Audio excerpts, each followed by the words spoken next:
और मैं अपनी वृद्ध माताओं को भी कहना चाहूँगा, कभी ऐसा कुछ भी मत करना। अपने बेटे को कभी अपनी बहू की चुगली मत करना। कुछ ऐसी बातें हो भी गई हैं, उसको आंखों से ओझल कर देना।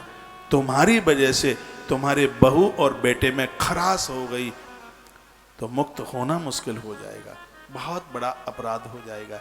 कोई बात ऐसी हो भी गई है तो उसको पी लीजिएगा, बात का बतंगड़ मत बनाइए। और कभी कभी ऐसा होता है माता पिता के कहने से और बहू बेटे में तलाक की नौबतें बन जाती हैं। हमें पता है कि तुम्हारा बेटा तुम्हारा परम भक्त है, लेकिन बहू की कुटाई पिटाई करने से भक्त नहीं है। ये उसको पुचकारता रहे और आपकी सेवा करता रहे, फिर भक्त बने, तब पता लगे कि उसके अंदर मनुष्य।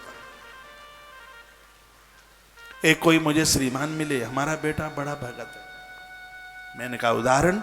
वो कहते हमारे लिए पत्नी की अपनी पत्नी को पटक पटक करके खूब कूटता है। मैंने कहा दिखा रहे तुम्हारे लिए। मैंने एक महाभारत का प्रसंग पढ़ा और मैंने एक रामायण का प्रसंग पढ़ा। एक वह था जिसके सामने नारी का अपमान हो रहा था, और एक वह था जो नारी के लिए अपने प्राण गंवा रहा था।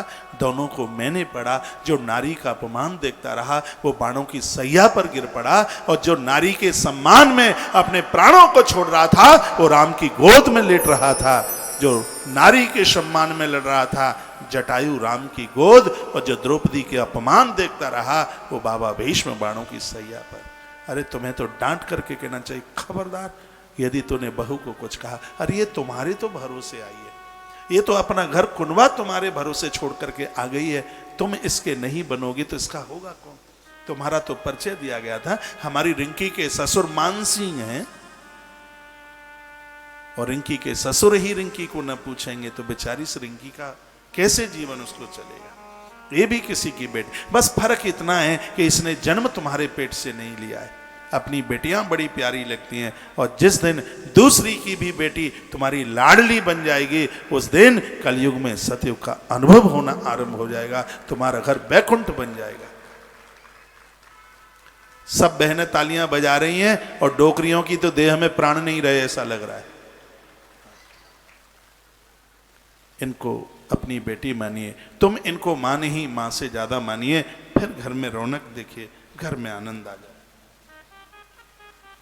विधाता ब्रह्मा जी को लगा कि कलयुग में दोष है, कलयुग में दोष है। गोस्वामी जी लिखते हैं, ससुरारी प्यारी लगी जबते रिपुरूप कुटुंब भई तबते, नहीं माने हैं मात पिता तबलों अबला मुख दीख नहीं जब।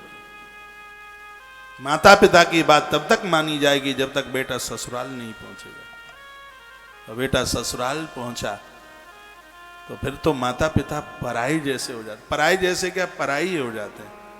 अपनी मम्मी को ठीक से मम्मी भी नहीं बोलते, और पत्नी की माँ को मम्मी जी, पापा जी।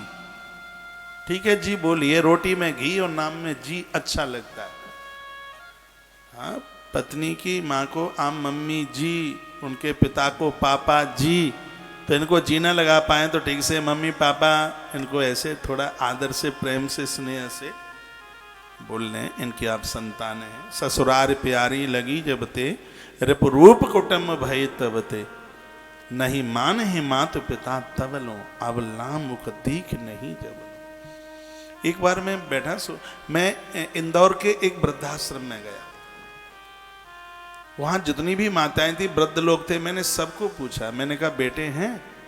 उन्होंने कहा हैं। मैंने कहा शादी हो गई है? उन्होंने कहा शादी हो गई है।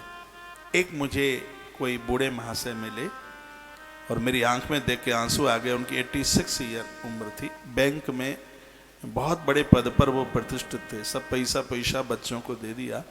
मैंने पूछा बेटे हैं? उन्होंने कहा बेटे हैं। शादी हो गई है? जब मैंने पूछा शादी हो गई है, वो बोले इसलिए तुम वृद्धाश्रम में हैं, उनकी शादी हो गई है। मैंने कहा मतलब? वो बोलते हैं कि जब तक बेटा कुंवारा रहता है तब किसी के मम्मी पापा वृद्धाश्रम नहीं जाते। माता पिता वृद्धाश्रम तभी जाते हैं जब कुंवर की भामरें पड़ जाती है। तो इसका मतलब ये है कि इनको वृद्धाश्रम भेजने में मेरी बहनों का भी हाथ है क्या?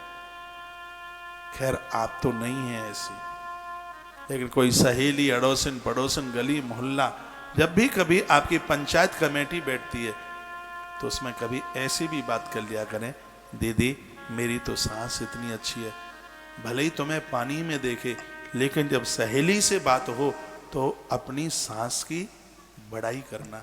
यदि वो सास को पूछती नहीं है, तुम्हारे कहने से घुटने तक उसके पांव दबाना शुरू कर देगी, क्योंकि सहेली का असर सहेली के ऊपर होता है। यदि तुमने अपनी सास की बुराई करी, ऐसी है वैसी है, थोड़ी बहुत वो भी सेवा करती होगी, वो भी छोड़ देगी, अरे जैसी जीजी जैसे हम। तो धुंधली जैसी सहेली मत बनाइए, धुंधली जैसी नहीं, सहेली ऐसी बनाइए जैसी सहेली मां कौशला के पास है, सीता माई के पास है। सीता मैया ने मांडवी को अपनी बहन तो है ही, उसको सहेली भी बना लिया। भरत की पत्नी बड़ी संस्कारित नारी मांडवी, कभी मैं चर्चा करूंगा उनकी, लेकिन अभी नहीं, क्योंकि 4 बज गया है। इसलिए आज की बात को यहीं विराम। आप सबको प्रणाम।